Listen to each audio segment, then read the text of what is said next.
I remember like driving up to a couple of bucks that were, I don't know, 30 yards off the road. It was, there's that magical like 10, 15 days in November when the big bucks actually come down and chase the does. And that's when you typically find the big guys. And we pulled up to a couple of bucks that were probably, like a 2-year-old and maybe a 3-year-old. And I just wasn't even going to get my camera out. I'm like, oh, there's bigger ones, And Tom's like, look at that. Look at the smaller one. He's awesome. I'm like, Tom, it's like a 110-inch buck. It's a 2-year-old, He goes, look at his face. Look at his throat patch. Look at his eyes. Look how dark his muzzle is. Like, what a cool buck. Like, how could you not love, you got to love that deer. That's an awesome deer. He was so jacked about photographing this little 110-inch, 2.5-year-old buck. And I thought, man, this guy's pretty cool. Like, he sees God's artistry in even a small, small whitetail buck, a buck that, had he not been in the truck with me, I would have just driven right past it, And that was a great reminder for me, a good lesson to, whether it's a spike or a 6-year-old buck or a chipmunk or, whatever, it's God's creation, and just take the time to slow down and open your eyes and grab your camera.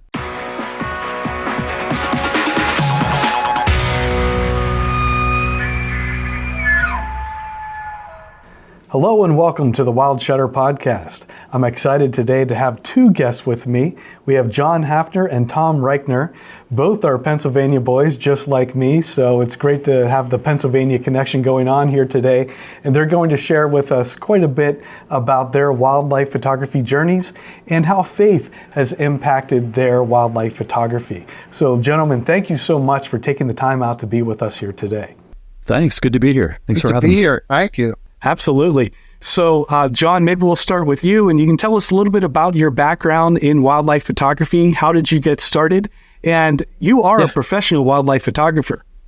Well, the IRS thinks so. So by definition, I guess, I am a professional photographer. Like you, native Pennsylvania, grew up in Erie County. And, my baptism into photography was my senior year, last semester at Penn State Behrend. I took just a black and white darkroom class, and my goal was to become a psychologist. I've got an undergraduate degree in psychology, and that one darkroom class just kind of ignited a spark in me, and ended up going to graduate school for photojournalism and completely left behind the psychology track. I took a black and white class, fell in love with it. Married my college sweetheart. We moved to Missoula, Montana in 2000. Where I enrolled in the University of Montana's master's program for print journalism, and spent 2 years just exploring Montana, chasing turkeys, chasing whitetails, photographing elk. That was back in the time when I could not afford slide film. My mom would mail me like 5 or 6 rolls of slide film per month, and you're counting down from 36 and shooting slowly and sparingly. But I got my start on slide film in the wilds of Montana. And my second year in graduate school, I started sending out slide submissions to magazines. And I look back at my early work, and it's just, it's not good. But, at the time, I thought it was. And my first published images were of wild turkeys that I sold to the National Wild Turkey Federation. Back then, the magazine they had, their membership magazine, was called Turkey Call. I think it's now Turkey Country, but it was Turkey Call back in the day. And here in the Bitterroot Valley, we have just a bumper crop of turkeys. They're everywhere. And for photography, it's great. A lot of yard birds, they're very easy to photograph. And so finding wild turkey photo models was pretty simple. And so my earliest wildlife subjects were turkeys, which was a great just kind of progression from growing up in Pennsylvania, hunting turkeys with my dad. We lived for spring and fall turkey. That was what we did. I just loved chasing turkeys with shotguns, bows, cameras, whatever. So that's kind of how I got started. And then after graduate school, we moved back to Pennsylvania, and for some crazy reason, a company called Realtree offered me a job, and God opened up an awesome door. And my wife Holly and I went down to Columbus, Georgia, and I spent 5 years working in marketing for Realtree, and just kind of learned the outdoor industry, and I was blessed to go on hunts and photo shoots and productions and just learn the ropes and learn the commercial side of photography in the outdoor industry. I spent about 5 years working at Realtree. So that's kind of the skinny of how I got started. Wow, that's fantastic. Yeah. And Tom, your journey here into wildlife photography. Well, I was interested in wildlife ever since I was a little kid. When I was 8 years old, it became evident to my parents that I was really into the outdoors and critters, and we lived really close to Philly, so there weren't a whole lot of places to go.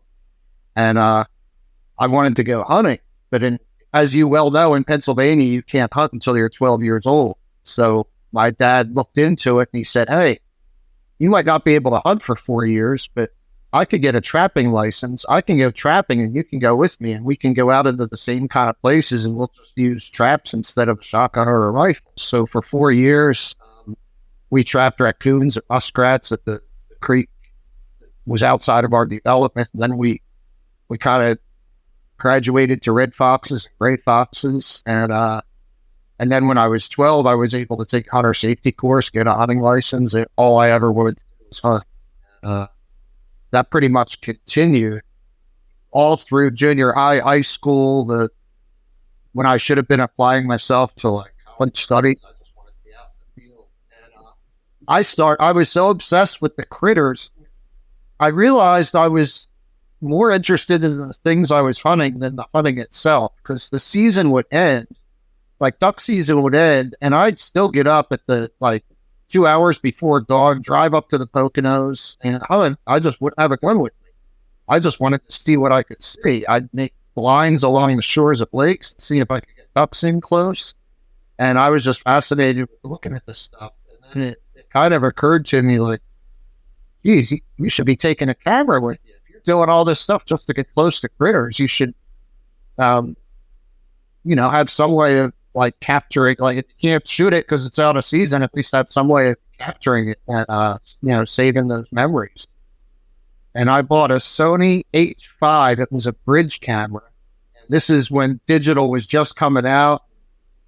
It probably still wasn't quite as good as film was. I didn't know anything about shooting raw or interchangeable lens cameras. I was just out there with my little Sony H5. It's funny because I took it so seriously.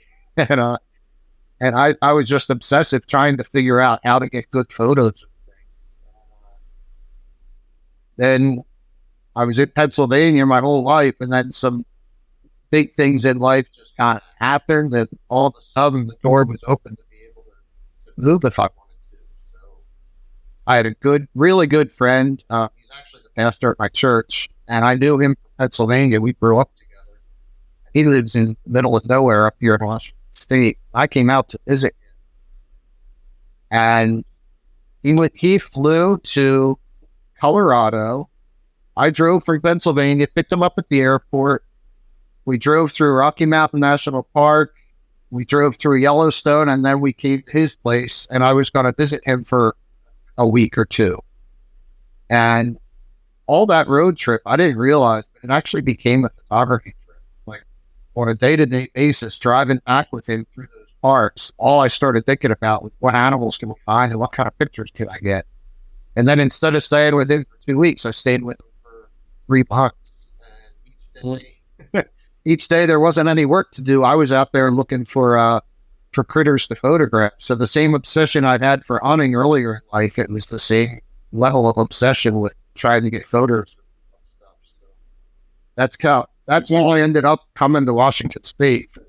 I hear that from a lot of people that, they have this love of hunting, love of the outdoors, and then they realize, well, the season doesn't have to necessarily end if you move to photography. So it's a great transition, and it's a way to really, really appreciate the species that we photograph, maybe even a little bit deeper. Yeah, definitely. Yeah. So you guys, you're friends, right? How did you meet? We are. We are. Guilty, right? Tom is, I consider Tom a very good friend. Tom is a humble, good man of God, and he's a whitetail, just an encyclopedia of whitetail knowledge, and he has helped me become a much better whitetail photographer. So yeah, Tom's a good friend. Wow. So have you guys been on shoots together? Yes. Yeah, we've shot together quite a bit on whitetails during the rut. We hopefully it works out for us to go on a sage grouse trip in a couple months. I hope so, man. Yeah, we shoot at a wildlife refuge in western Montana. We meet up there quite a lot. Tom, sometimes he'll spend 30 days at this refuge, just grinding it out every day. And I remember, is that where the whitetail images happen? It is, this refuge? yeah. It's called the Bison Range. Yeah, it used to be National Bison Range. Now it's under tribal auspices. It's called the Bison Range. It's I think it's like 18,000 acres. It's a drive-through wildlife refuge with a couple of places you can hike, but for the most part, it's you shoot in your vehicle or at your vehicle. There's some really good whitetails. I sent you one of the pictures we'll show was from this past rut. And I remember when I first started shooting with Tom, we can tell you the story of how we met later, but I remember like driving up to a couple of bucks that were, I don't know, 30 yards off the road. It was, there's that magical like 10, 15 days in November when the big bucks actually come down and chase the does. And that's when you typically find the big guys. And we pulled up to a couple of bucks that were probably, like a 2-year-old and maybe a 3-year-old. And I just wasn't even going to get my camera out. I'm like, oh, there's bigger ones, And Tom's like, look at that. Look at the smaller one. He's awesome. I'm like, Tom, it's like a 110-inch buck. It's a 2-year-old, He goes, look at his face. Look at his throat patch. Look at his eyes. Look how dark his muzzle is. Like, what a cool buck. Like, how could you not love, you got to love that deer. That's an awesome deer.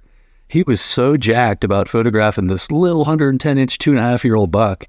And I thought, man, this guy's pretty cool. Like, he sees God's artistry in even a small whitetail buck, a buck that, had he not been in the truck with me, I likely would have just driven right past it, And that was a great reminder for me, a good lesson to, whether it's a spike or a 6-year-old buck or a chipmunk or, whatever, it's God's creation, and just take the time to slow down and open your eyes and grab your camera. I'm one of these knuckleheads that has to name all the deer, just I think of nicknames. And it's funny, when I haven't hunted in a couple of years just because I've been busy, but I never name deer when I'm hunting, but when I'm photographing deer, I tend to give them names because aside from Tom, there's 5 or 6 other guys. We always bump into each other at the refuge in November, and you always compare notes like, hey, what deer are you seeing? And, when did you last see this buck?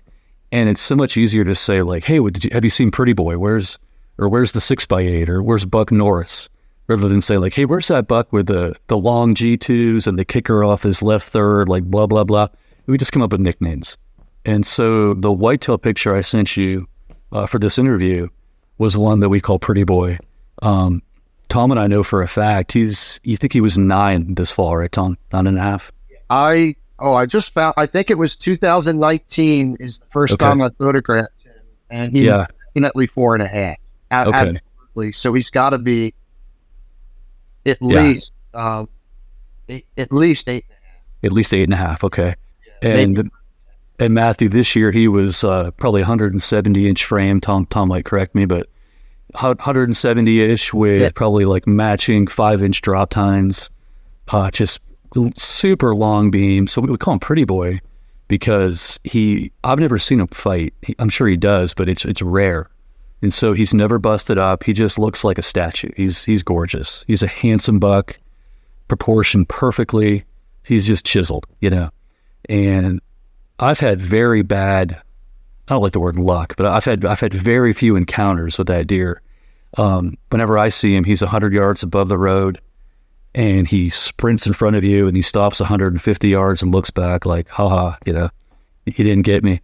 And it's rare to have him, at least in my experience. I've had him within 50 yards in 7 years, whatever. I've had him inside 50 yards like 3 times. It's tough to get a picture of that buck. And so it's a coveted shot for me. And this year, I got to the front gate of the refuge early. That was the first one in line. And I just said a prayer. I said, Lord, I know you've got a lot bigger things to think about today than putting a big deer in front of me. But I know you care about the smallest details of our lives. And so if you could put Pretty Boy in front of me in good light, I'd be grateful. If not, that's okay. But like I said, you've got bigger fish to fry.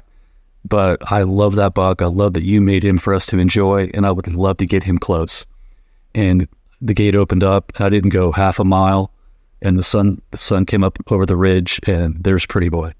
and it was just awesome. So that photo to me represents a culmination of 6 or 7 years of just trying and putting in the time and not finding that deer. And then this year, like Tom said, he's at least 8.5. He might be 9.5. He's not going to be with us much longer. He's old, but he's just a great case study in what a buck can become if he's given time. He's got good genes. He's on a refuge with, little predation. There's no hunting. And so we're fortunate, we're blessed to get to watch these deer grow up and mature and reach their full potential and then document it. So it's awesome. And that's awesome having that blessing, where you ask for something very specific.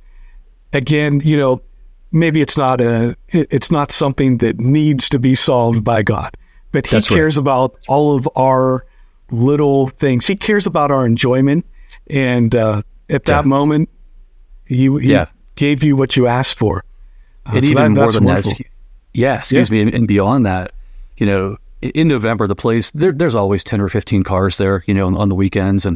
And for whatever reason, I had about 15 minutes with just me and that buck before the light even got really good. So, and then there's, 6 or 8 cars pull up and he walked over a ridge. I was able to get him silhouetted.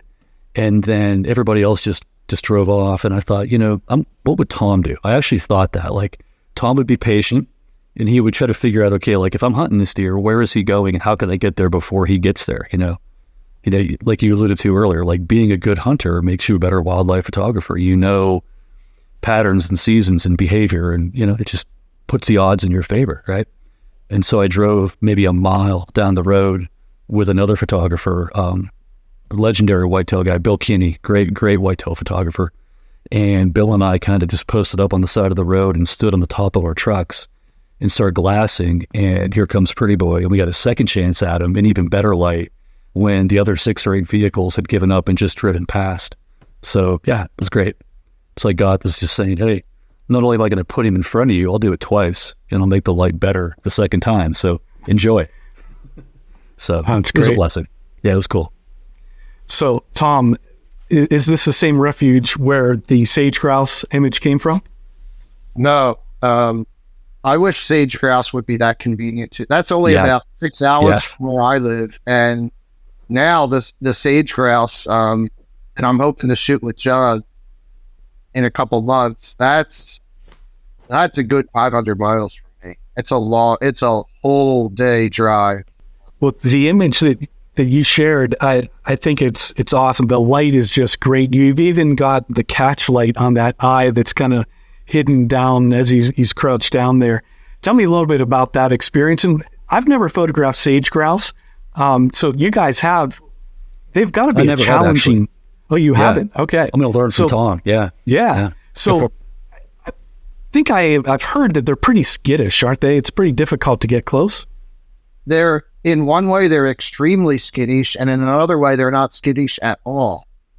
So what happens, for those not familiar with sage grouse, all the males from a huge radius will come into one little patch of ground. It's called a lek.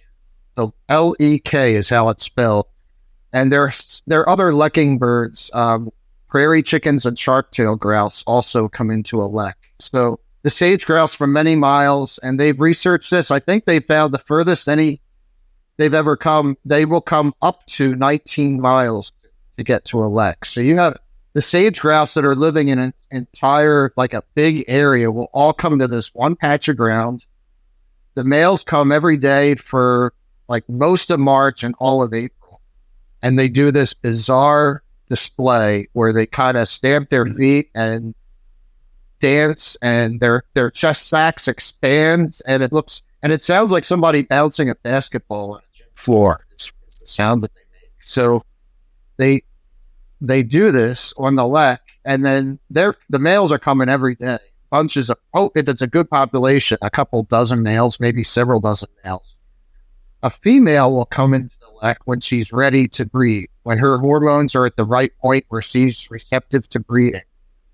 And the females work their way to the center of the lek because the most dominant, toughest males get to occupy that prime territory. All the males want to be at the middle of the lek, but Usually it's only the older ones that have lived a long time that have worked their way up the hierarchy of the flock. And they can defend the prime spot in the middle, the prime real estate. And the females instinctively know this. God just gave them instincts where they know that the males in the middle will be the ones that have learned how to survive, that have better genes.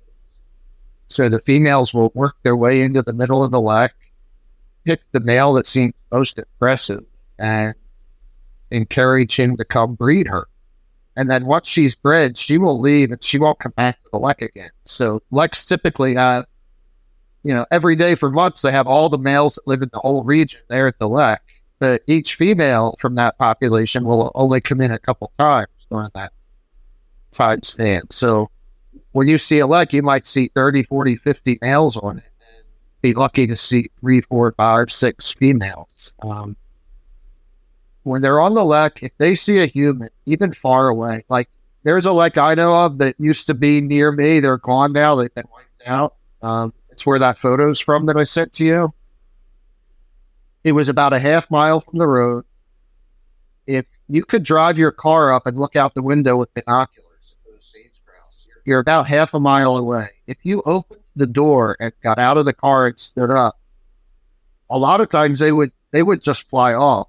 They would leave. They would abandon the lek for the day. They see you. They get scared. They're gone. They won't put up with a human being anywhere near them, even a half mile. So that's how they're skittish. You can set a blind up right in the middle of that lek and have birds literally 3 feet from your face when you're peering out the little hole that you shoot through in the blind. And you can kind of poke your head out a little bit. And if you're at blind, they couldn't care less. They're not skittish at all. So you can get really, really close. You can, unlike some birds, unlike ducks, if you're in the blind, you can make a little extra noise. If you forgot to turn your phone off and somebody calls and they hear your phone ring, they're not going to flee. They just if you're hidden by a blind, they just don't care. So that's what makes it possible to get such good photos, is just get in a blind and kind of get away with murder. And getting up early. Being out there in that blind. Very early. We found in some leks, they come in first thing in the morning, like an hour before sunrise, maybe an hour and a half before sunrise. On other leks, they come in the night before. So at dusk, after the sun is set, but it's still light enough to see, a whole bunch of males can fly into the lek. And a buddy and I, we would actually go in the afternoon, about 4 or 5 in the afternoon, get in the blind and spend all night sleeping on the ground when it's like 20 degrees out. You just have to wait until it gets light the next morning, because we didn't want to come in the morning and scoop them. Right. So it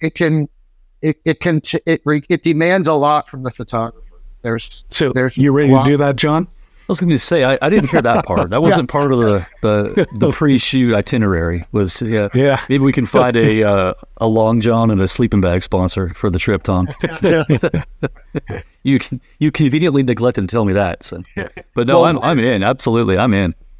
Good. Where I hope to go with you in a couple months, that luck, they don't come in the night before. So we can, if we set the alarm for 3 or 3:30 in the morning, that'll be good luck. It's like going turkey hunting. Yeah.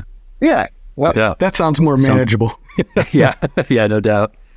No, that sounds great. It's funny you mentioned how they don't get bothered by the blind. Turkeys are the same way in my experience. You can put a blind up in the middle of a wide open field, and you can photograph or punch your tag on a turkey that afternoon. They just don't have the depth perception or the wherewithal to really even notice the blind. It's crazy how a lot of upland game birds and turkeys just don't care. So yeah, it's effective for sure. That's awesome. So Tom, I want to talk a little bit about this whitetail picture that you sent me. It's really unique to me to see the buck running with the doe, not like they're running from each other, but they're running together. And it just tells a really cool story. So maybe explain that a little bit for us. Okay. Well, as you know, the doe's in heat for about 48 hours. The first 24, she's not receptive to breeding. And that's when you see bucks. Once they smell that she's in heat, that's when the bucks chase her, but she doesn't want anything to do with it. So she'll be running from the buck. Then the second 24 hours of that period, she's receptive. So this was a tending situation. This buck was with that doe all day. Like, we got to the refuge at daybreak, and he's with her, and he's going to be with her for 24 hours. And they were on a hillside, and I don't know if you can tell from the photo. Sometimes you can't really tell, but when I took that picture, I was aiming up a fairly steep slope. It might look eye level, but it wasn't. But he was tending her, and they're just standing, they just kind of wait. They breed, and then it takes her 4 to 6 hours to be ready to breed again. So, like, after he breeds her, they just kind of hang out and graze a little bit, and they're kind of both just waiting until she's ready to get bred again. And so there were about a half dozen other photographers that came upon them both, and he's a really nice buck. So, they all kind of congregated around me, and before I know it, I had people on either side of me, and we're all shooting the buck, and it went well. And after about, 15, 20, 30 minutes of just taking portraits, because they weren't really doing anything, then she just gets this, I don't know why, just inspired with some energy, and she just gets a little frisky and just runs away. And we know it wasn't because she was afraid of us, because she just put up with us for all that time. And I'm kind of fortunate. I had seen this happen before, where sometimes when there's a tending situation and the doe just bolts, that it's not from fear, she'll go 100, 200 yards and do a button hook and then race the top speed right back to where they had just been. So when she took off like that, like, part of me is just in awe over what I just got the photograph, like the nice portraits that buck gave to us. And another part of me is thinking, maybe she'll look and come back.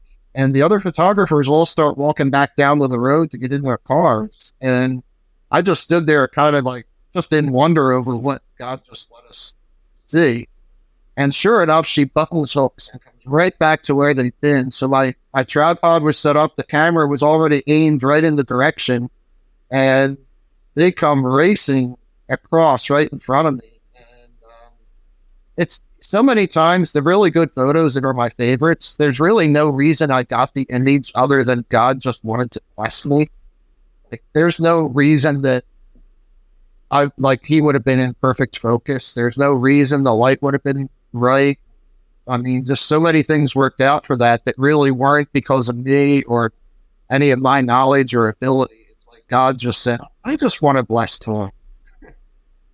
Kind of like John said, he prayed that, like, Lord, if you want to bless me with good photos of pretty boy, feel free to do that. It's kind of the same thing where God just wanted to bless me with a great photo.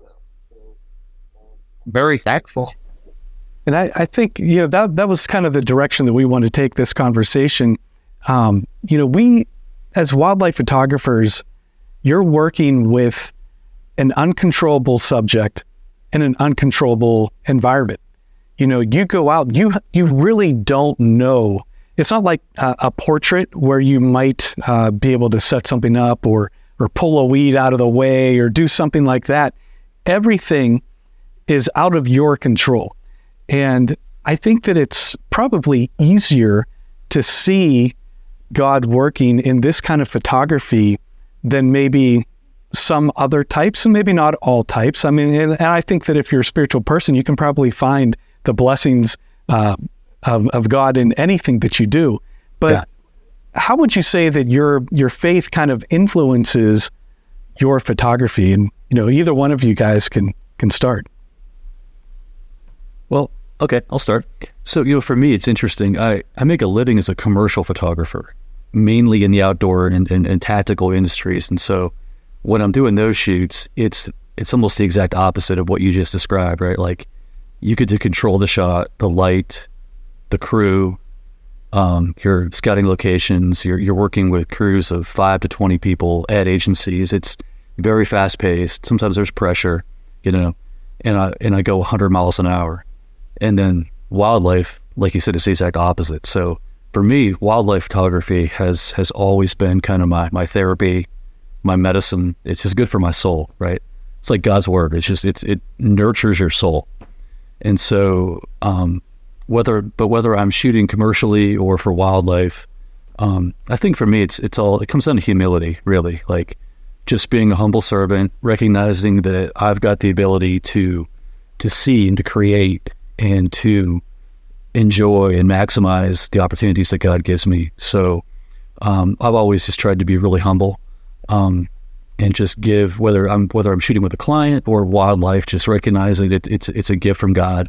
He opened the door. I'll just try to stumble through it and steward that opportunity as best I can. When I'm shooting wildlife, we serve a big God, and when I'm shooting wildlife, I love to feel small in big country. Like I love to point big lenses at big animals in big country.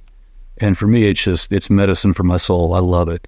But it makes me feel small, keeps me humble, and just appreciative of what's in front of me. And that might sound cliche, but really, like, you really have to, especially with the world in which we live now, there's so much noise and nonsense. And everything is competing for God's voice. And his voice has to be the loudest voice that we hear, the only voice we listen to, right? Our true north. And so I like when you can just get out in the wild and detach.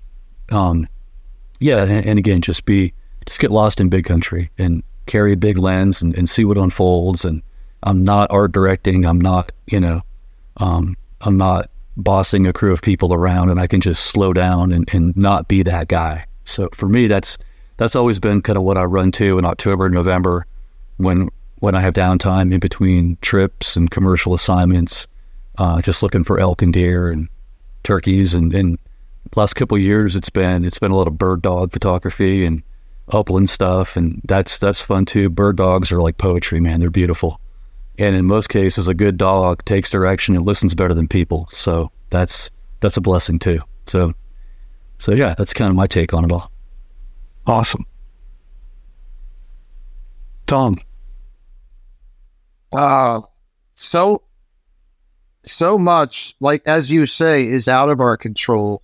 And the part that's out of control doesn't always stop with the animals and how close we're able to get and what behavior they exhibit and what we're able to find. Like, a lot of my photography isn't just stuff right around home. It's like trips. And in a trip, all the logistics, as far as where you stay, what people you meet, maybe you get right where you have dreamed about being for months. The animals, like the birds or the mammals, are right there like you want, but there are a bunch of other people there photographing them. And you never envision it that way. You think you're going to come upon this pristine wild area and find these animals alone and have them to yourself. And so many times it just isn't that way. And I think that's also part of what's out of our control. And I try to see all that stuff is like, Lord, what opportunities do you have for me today? What do you want this day to be like? And if there are other people shooting stuff that I thought I was going to have to myself, like, try to be kind to them, friendly, humble. If they are like a much more accomplished photographer than I am, or if they think they are, let them teach me some things. If they need help, teach them some things. So there's a lot of just being open and like not being too set on what I think a day is going to be like. Just let the day unfold the way it does, and try to handle each situation that comes up the way God wants me to. That's such a great point about whenever you arrive somewhere and there's other people there. Like you said, I never envisioned that. I'm kind of a loner. I'd rather be out, with people that I know maybe, or just all by myself. Like, you don't imagine the stranger that wants to ask you about, what kind of camera is that? And, all that kind of stuff. You don't go out there into the woods to find that person, right? Right. You go out there to find the animal. Yeah. And that's such a great point to approach that situation whenever it is there with maybe a different mindset than annoyance. that it's not easy. It's so easy to have. Exactly. Yeah. But one of the words that both of you guys used was humble or humility, and that's such important trait, I think. And because what is the opposite of that? Pride. Right. And, pride has been the downfall of nation after nation. And I think that with the world in which we live, social media and all of these different things, it's easy to build yourself up, puff yourself up with pride, but there's really no benefit to that, especially because we are all still learning. We're all, every time I go out, I learn something else, Yeah, and to have pride about myself, I'm not going to grow if I have pride. I want to be humble. That's right. And technology is going to become the great equalizer too. Like, a lot of people can create great wildlife photos now, I mean, but yeah, I'm still learning and growing. And I think that if you say, man, look what I did, look what I accomplished, there's no fruit in that, that just works. There's nothing to it, So yeah, humility is good, man. I think it's good to just appreciate every opportunity, commercially. It can be feast or famine as a freelance photographer, and I've learned to just really appreciate every opportunity and work hard and try to outwork the next guy, but stay humble and but always be willing to learn and grow and take on new challenges. Yeah, it's good. And and maybe that's even just learning about a species, like Tom, what you were mentioning here about the sage grouse. I'm not familiar with them at all, and I'm learning about them. And you're a whitetail guy, and that knowledge that you're able to impart to people, I think, is just fantastic.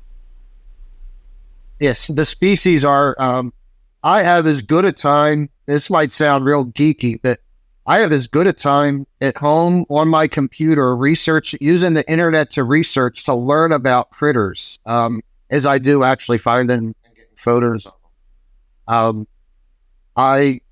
A good friend of mine, an older guy in my church, John actually met him. John, remember when Mike and Peggy came to the bison range? Yeah, great people. Yeah. Mike's had trouble getting out recently, and he just wanted somebody to go up to the mountains with him for a day. So we went up on Saturday, and this little wetland where there are American dippers, we looked for dippers there, and I found a dipper. It's way on the other side of the wetland. There's no way you can get there to photograph it, but I'm just watching this dipper with Mike, and we're just hoping against hope that it comes over to, like, that it shows that it's using the area where because I want to go back up and, later this week and get photos, right? So we have this little patch of open water right along the road. You only have to go about 20 yards from the road. And I'm hoping the dipper comes over to give me something to come back for. This little bird pops out. It ends up, it's a Virginia rail. So we spend like 2 hours watching these rail. Well, we went and got a cup of coffee. It got warm because the heat in Mike's truck doesn't work. We came back and more Virginia rails came. There are 5 Virginia rails using this little wetland. All the water for miles and miles is covered with ice. But the way the overflow from this lake works, there's this one little spot that never freezes over. There's always some open water. So I get home. I look on the Cornell Lab website. I look on the Audubon website, Virginia Rail Distribution. Of course, they're not supposed to be here in the winter. They don't winter east of the Cascade Mountains. So, but there's this tiny little bit of habitat, a microhabitat if ever there was. It's about an eighth of an acre worth of open water, and it's just enough open water that these Virginia rails can stay all winter. They don't have to migrate. They can live all winter right in the same place they're going to breed and nest. So now, of course, I've spent a couple hours just looking up videos on Virginia rails, reading everything I can on them, and it's like, that's a critter that God made. And how there are like hundreds of different kinds of songbirds, and every one is so unique, and there are so many things about every species that are very special and very unique from any other species. And I think God wants us to study his creation and learn about it. Virginia rails have the highest ratio of leg muscle to flight muscle, higher than any other bird in North America. So if you think things like quail and pheasant are made to run a lot more than fly, like Virginia rails are even more extreme in that way. So, but there are all these little facts I keep discovering. And I love that about you. Yeah, that's one thing I've learned from Tom. Like, it's one thing just to get an animal in your viewfinder and get it in focus, but the more you know about the species and the behavior, you look for certain actions and get those more decisive moments. It's not about just pointing and shooting and spraying and praying, right? And getting the animal in focus. It's knowing the animal and knowing its biology and its behavioral patterns and its migration routes and all that stuff. He does his homework for sure. And whenever you know those things, as you guys are alluding to here, that you can appreciate God's artistry in that animal so much more whenever you understand, the migrating patterns or the muscle structure, how remarkable that really is, that all of these creatures were created by a creator. And we're here, we get to watch them and observe them and then create images that we can share with other people to try to show them God's artistry. Yeah. And I wonder, we want to share our work with people. We want to post in different places. How can we do that and promote God's goodness at the same time? I feel like the other side, and I think this is kind of how we all kind of came to this conversation here. I made a video recently, and John reached out to me, and so many different people have reached out to me, and it was really nice because I found that there are so many people that think the way that we think, which is encouraging. Sometimes we start to think that in this world in which we're living, there's so much negative, and there is, but there's also a small pocket of people that are holding on to the good values and virtues that we hold dear. Yeah. And I wonder, the other side, they're not afraid to push things down your throat and make you deal with it. I don't think that God has the same approach. I don't think that we're supposed to shove things down people's throat. I think that people need to find him maybe in their own way. But how can we share God's love, God's artistry in what we find in nature with others without shoving it down their throat? Is it possible? Well, first off, thank you for doing that video. You said a lot of great things. Tom had actually sent me a link to it, and I just felt led to reach out to you and thank you. And like you said, that's how this conversation is now happening. So for the record, man, thank you. You spoke a lot of truth. That was good stuff. Thank you guys. Yeah, that was great.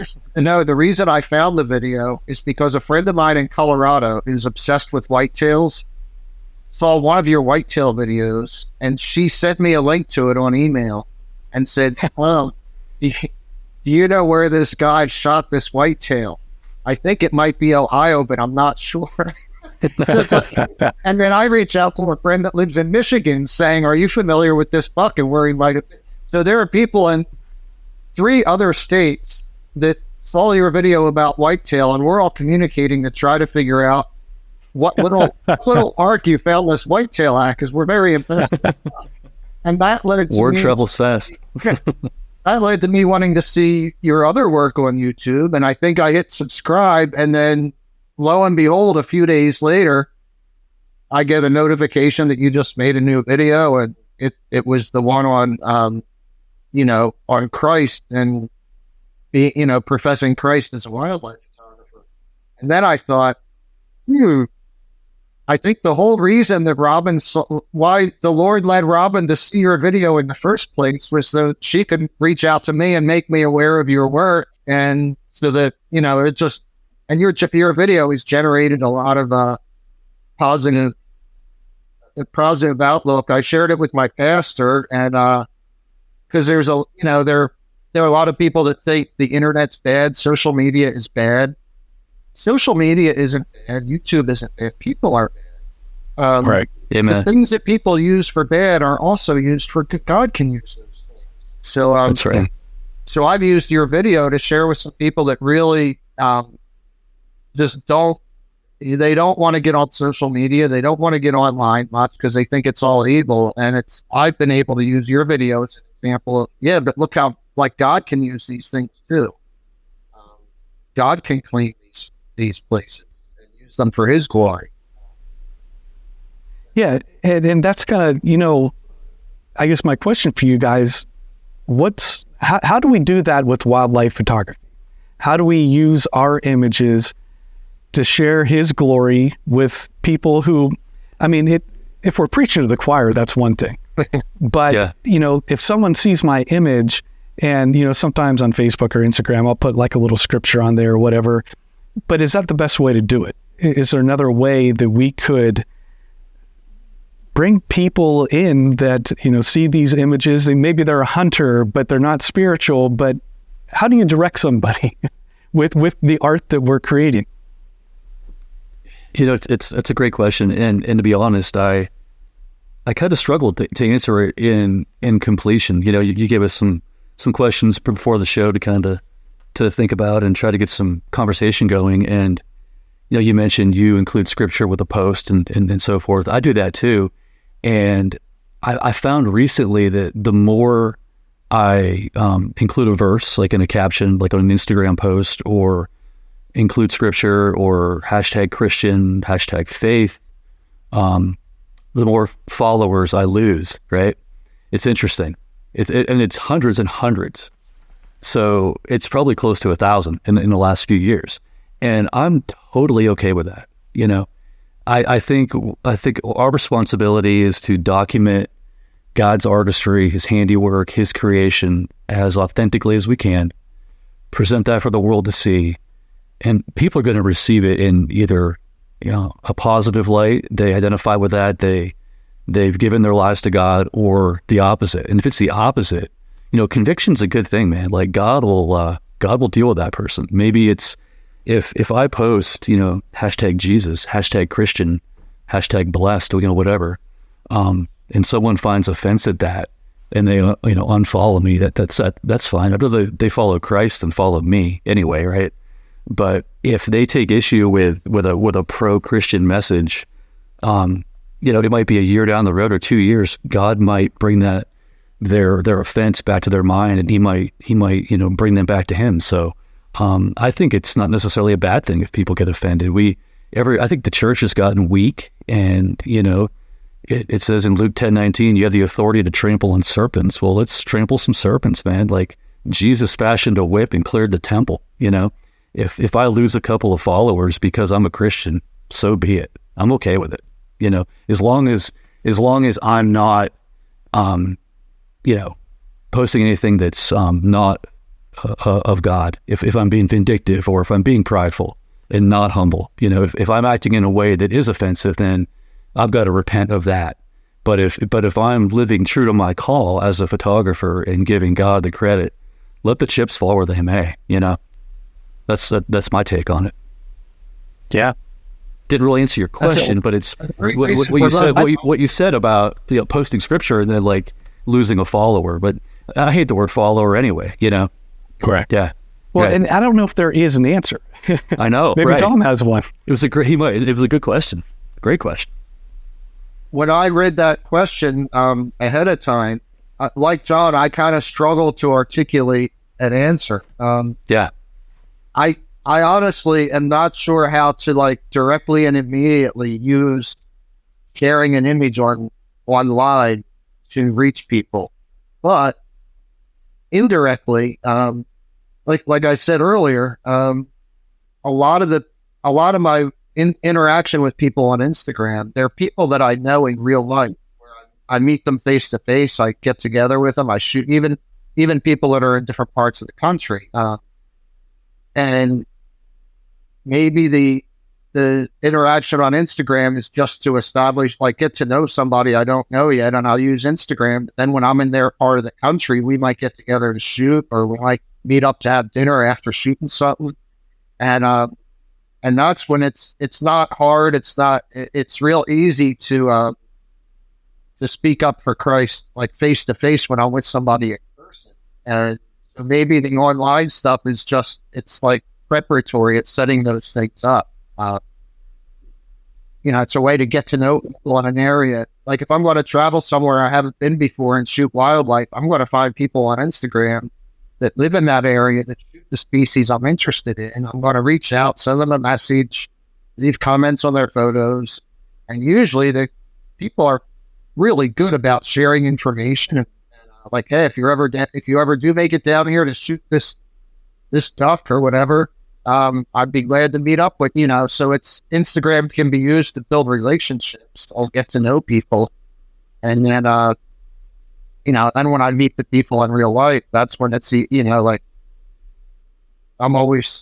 when I'm shooting critters, I'm like, isn't it so cool that God made them that way so they can do this and that, like it just can't help but come out that, I believe that all those critters are things that God has created. They didn't just evolve.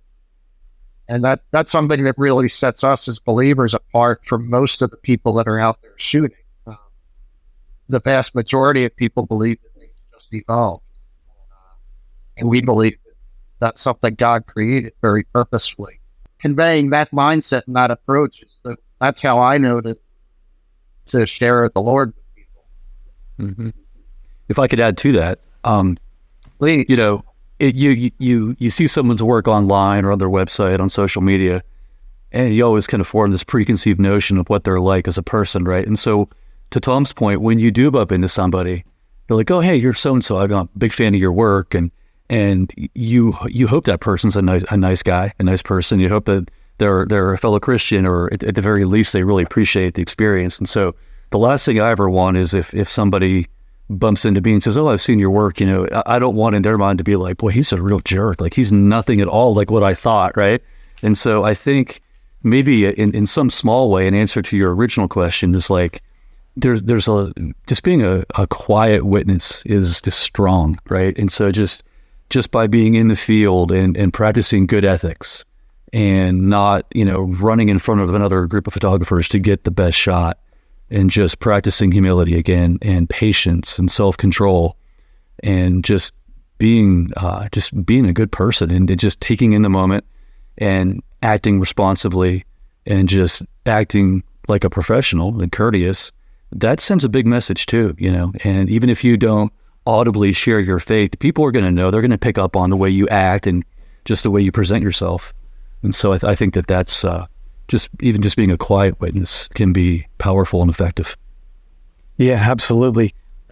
Two thoughts that I have from what you guys have been saying. Whenever I uploaded that video, my wife, she says to me, she said, "Oh, so this is the way you're going now." In other words, now that you're putting this out there, like you're saying, now, okay, you're going to have to make sure that you're not getting frustrated at those people that are walking in front of you. You're going to have to make sure that, so she reminded standard. me. Yeah. Yeah. Yeah. Which isn't a bad thing. No. Yeah, no, exactly. Not at all. So it's very important now that you walk the walk after you've talked the talk. Yeah. And I think that, looking at television, film, and everything, and the left slant that things have taken, there is a lot of content for that crowd. There's a lot of content for the secular crowd. And, whenever I go to church, the message is for the believer. The message isn't for someone that doesn't necessarily believe in Christ. So, and at times, maybe a message is for those people. But I feel like sharing a scripture, sharing a blessing, that is going to encourage the believers, those that are of that mindset. And there's nothing wrong with upholding those people, supporting those people, giving them a boost, because we need that. Just as other people have content that supports what they believe, we need content that supports what we believe. And because of things like that, you get to know different people that are going to support your values and uplift you and make you feel better, make you a better person. And I definitely have found, as I said with this, the video that I made, many people reached out to me that I didn't know were Christian at all. And that's cool. You get to know people in a different light, and now you realize that you have that commonality and you can share in that.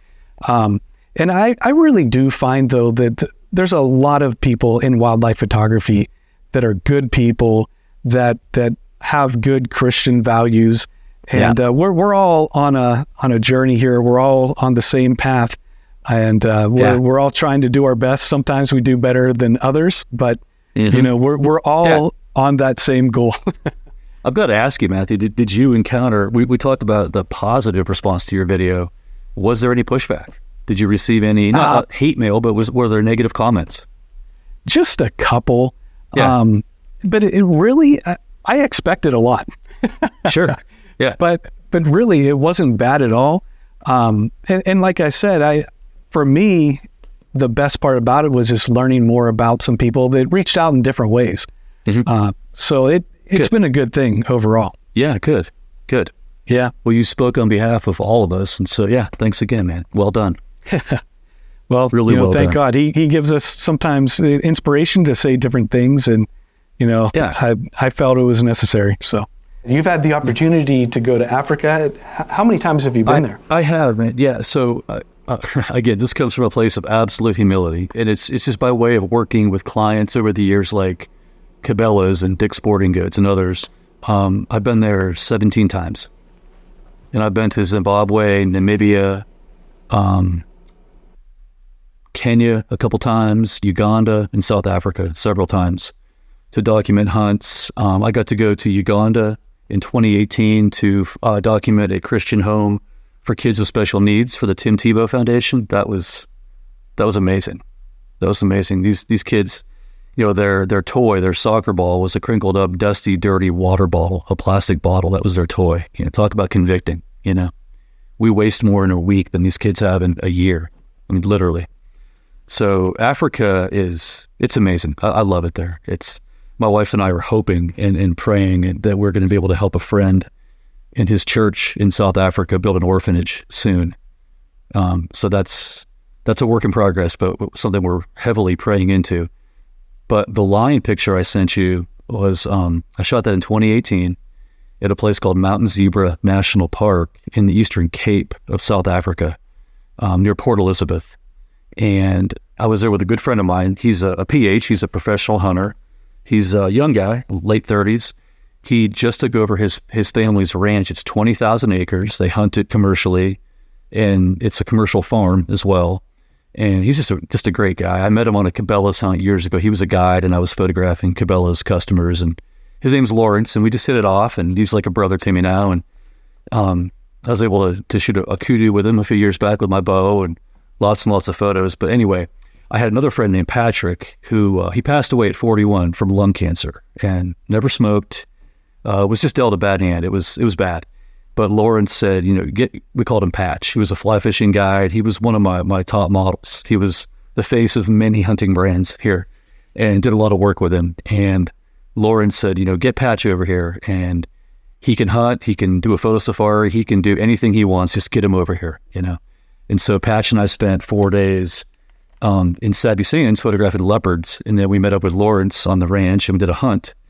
And the day before the hunt, Lawrence said, there's a national park nearby. There's some kudu and some zebra. It's not really a big cat destination. There's a few cats there, but it's a big place. It's hit or miss. But let's just take it easy. You guys have been traveling. Let's go to Mountain Zebra and just make a day of it. Just drive around with cameras and see what we see. And it's about an hour's drive from Lawrence's house. So we get to the front gate. We aren't even in the park yet. And there was a car coming out, and it was an American couple. And I guess they recognized us as looking like Americans. We probably looked like dumb tourists, I guess they could spot us. And they said, hey, are you guys Americans? And we said, yeah. They said, oh, you got to go to I think it was mile marker 8. There's a pride of lions. They've been asleep all day. They're just now waking up. They're 8 miles down the road, go. And so we did. And we got there, and there were, sure enough, there's 15, 20 lions asleep in the road. And male lions sleep 20 hours a day. Lion photography is hours of boredom and then minutes of excitement. And there were 2 mature, just beautiful male lions in that pride. And right when we got there, they were kind of waking up and just kind of, just doing what cats do. They were yawning and stretching, and nothing great to photograph really, but we parked the truck, and after probably an hour, they started to kind of get a little feisty, and they were fighting a little bit, and 2 of the males were kind of wrestling, and we got these awesome photos. We were 30 yards away, And the picture I sent you is just a moment where this just beat up, gnarly, just warrior of a lion, just a beautiful, mature lion. He's all scratched up. Moments before that photo, he had tried to breed a lioness, and she wasn't having it. And she turned around and just slashed him across the face.